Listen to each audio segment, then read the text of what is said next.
एक बार गौतम बुद्ध अपने शिष्यों के साथ भ्रमण कर रहे थे।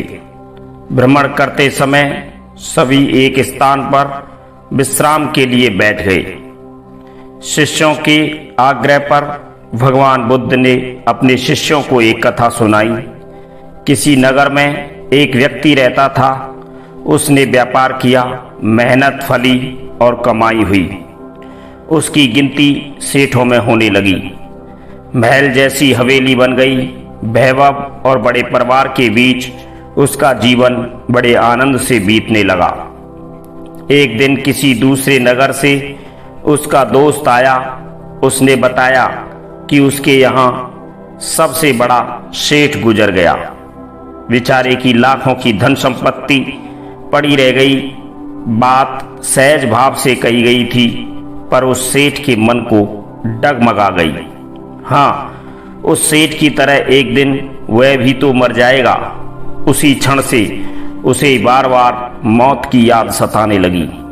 हाय, मौत आएगी, उसे ले जाएगी और सब कुछ यहीं छूट जाएगा। चिंता से उसका शरीर सूखने लगा। देखने वाले देखते कि उसे किसी चीज की कमी नहीं है। उस पर उसके भीतर का दुख ऐसा था कि किसी से कहा भी नहीं जा सकता था। धीरे धीरे वह बिस्तर पर पड़ गया। बहुत इलाज कराया गया, लेकिन उसका रोग कम होने की बजाय बढ़ता ही गया। एक दिन एक साधु उसके घर आया। उस आदमी ने बेहोशी से उसके पैर पकड़ लिए और रो रो कर अपनी व्यथा उसे बता दी। सुनकर साधु हंस पड़ा और बोला, तुम्हारे रोग का इलाज तो बहुत ही सरल है। उस आदमी के खोए प्राण मानो लौट आए। अधीर होकर उसने पूछा, स्वामी जी, वह इलाज क्या है? साधु ने कहा, देखो, मौत का विचार जब मन में आए, जोर से कहो, जब तक मौत नहीं आएगी मैं जीऊंगा। इस नुस्खे को 7 दिन तक आजमाओ।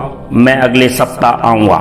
7 दिन के बाद साधु महाराज आए तो देखते क्या है कि वह आदमी बीमारी के चंगुल से बाहर आ गया और आनंद के गीत गा रहा है। साधु को देखकर वह दौड़ा और उसके चरणों में गिर कर बोला, महाराज, आपने मुझे बचा लिया।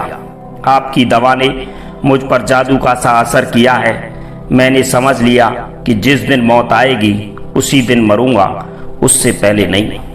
साधु ने कहा, वत्स, मौत का डर सबसे बड़ा डर है।